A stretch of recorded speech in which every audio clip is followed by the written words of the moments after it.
Charrúa. Y vamos a hablar con Pablo Melgar, que es un periodista que está en Uruguay, para que nos cuente sobre la situación de ese país con respecto al COVID-19. Pablo Melgar, ¿qué tal? Buen mediodía. Pablo Vicente te saluda junto a Belén Martínez y Gabriel Pulvirenti. ¿Cómo estás? ¿Nos escuchás, Pablo?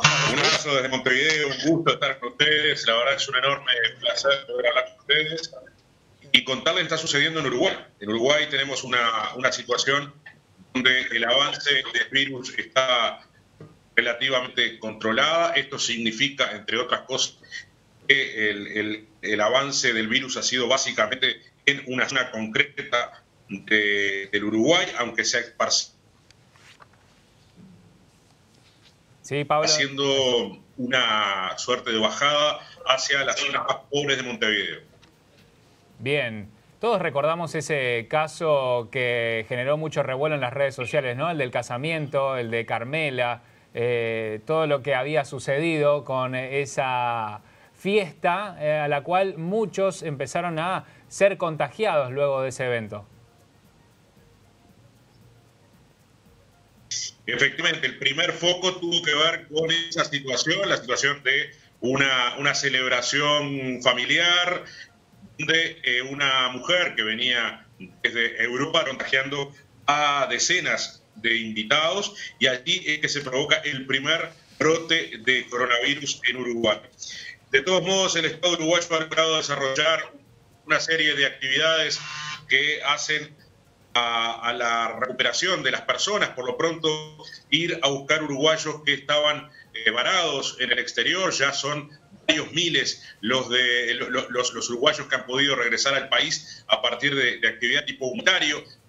También son cientos y cientos los turistas de alguna forma en Montevideo o en otros lugares de Uruguay lograron ser recuperados. Esto es una diferencia sustancial en lo que ha pasado en la región. De hecho, ustedes como país a miles de turistas varados en el exterior. Nosotros hemos ido a buscarlos a través de distintos sistemas que tienen que ver con la Fuerza Aérea y otras organizaciones, entre ellas organizaciones empresariales. Pablo, ¿cómo está la situación en cuanto a las actividades que se están llevando adelante en Uruguay? ¿Hay locales cerrados? ¿Se están haciendo cuarentena? ¿Hay algunas actividades que están exceptuadas? Sí, básicamente la educación no está operando. Hay algunos sectores concretos, por lo pronto de las escuelas rurales, que han logrado recuperarse. Esto ha sido mediante una serie de trabajos que tienen que ver con lo técnico, lo científico, a tratar de interpretar el riesgo que corren los niños al volver a clase. Hay un número importante de escuelas que han logrado hacerlo y se supone que en las próximas semanas volverán a clases otras escuelas también del ámbito rural. Lo que tiene que ver con la actividad comercial, la mayor parte de los negocios están cerrados y se supone que en los próximos días lentamente comenzarán a abrir negocios, por ejemplo, vinculados a la gastronomía o relacionados, por ejemplo, en el mundo de la noche, algún bar con algunas pensiones que van a tener que tomarse en todo esto. Pero todo muy parsimonioso, mucha lentitud, con mucho profesionalismo a la hora del manejo de la crisis sanitaria, porque la situación hasta ahora está controlada. Es decir, que en Uruguay el colapse del sistema sanitario tendrían que ocurrir 700 casos al mismo tiempo. Sin embargo, hasta ahora tenemos algo menos de 300 casos, son los que están en vigencia en este momento. Pablo, ¿cómo estás? Por los datos que estamos manejando, Uruguay tiene 606 casos activos, 15 personas fallecidas y ya 375 recuperados. Y los primeros 4 casos se dieron recién el 13 de marzo. Fue cuando aparecieron esos primeros 4 casos. ¿A qué le adjudicás vos que hayan sido tan pocos? ¿Un respeto de la gente de lo que es el aislamiento? ¿Una acción rápida de parte del gobierno de la calle Pou? ¿Cuál es el secreto del éxito, por decirlo de alguna manera?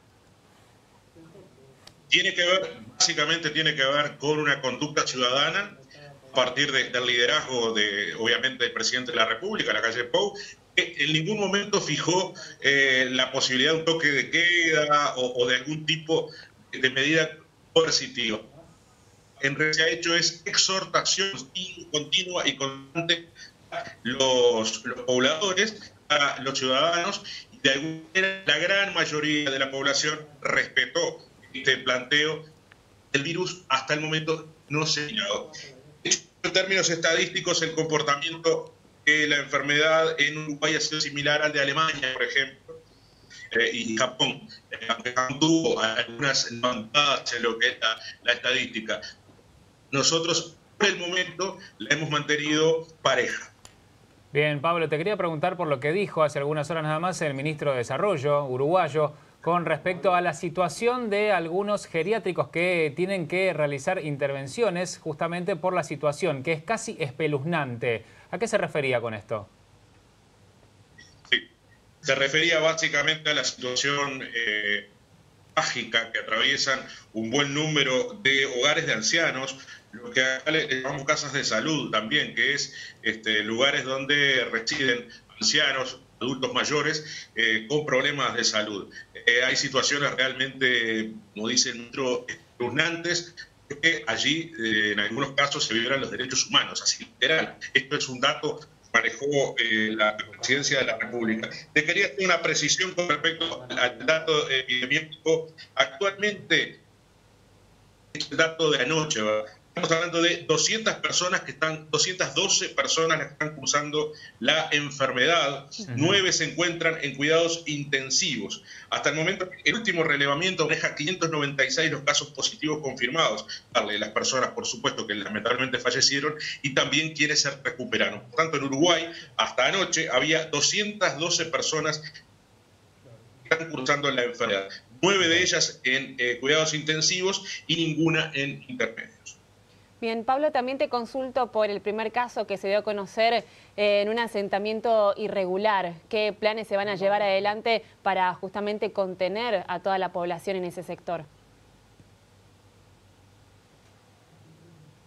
Lo que va a desarrollar tiene que ver con un trabajo del Ministerio de Desarrollo Social junto al Ministerio de Salud Pública, que se van a presentar en la zona y desarrollar un trabajo de prevención para evitar la multiplicación del virus. En cada caso, cada vez que se registra una situación sanitaria de este tipo, inmediato el sistema médico hace todo el historial, vínculos que ha tenido esta persona, que tienen que ver con los vínculos personales, familiares, dónde se movió en las últimas horas, hasta dónde llegó, y en esa línea lo que se hace es prevenir, básicamente prevenir futuros contagios y, por supuesto, darle asistencia directa a la persona afectada.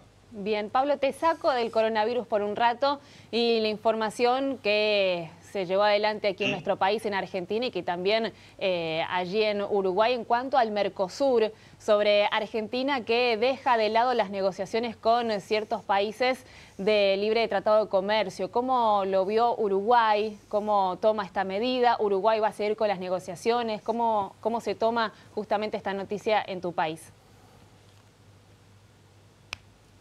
Se toma con mucha preocupación porque se entiende que Argentina es un socio fundamental para la economía del bloque y también es un socio importante a la hora de negociar con otros países del mundo y con otros bloques del mundo. En ese sentido, también se observa con mucha preocupación lo que está pasando en Brasil. Lo que está sucediendo en Brasil en términos políticos se está observando con mucha preocupación, dado las dificultades que ha atravesado en las últimas horas el presidente Bolsonaro a partir de decisiones que tienen que ver con el coronavirus, también están vinculadas a la situación económica, es decir, al control de la economía de ese país, que es el principal del bloque. De hecho, el canciller uruguayo, Ernesto Talvi, ha lamentado la decisión de la Cancillería argentina, pero también le ha puesto una señal de esperanza, de expectativa, que en algún momento Argentina retome el camino del acuerdo comercial con el Mercosur y con sus socios para poder llegar al mundo en mejores condiciones. Se supone que el próximo meses podría haber algún tipo de reposicionamiento una vez la situación del coronavirus se haya encaminado de alguna manera a una solución. Bueno, hay dudas naturales en este proceso y preocupaciones absolutamente legítimas a la economía, a la conversión regional de nuestros países. Muy bien, Pablo, gracias por tu tiempo, por estar con nosotros en este mediodía.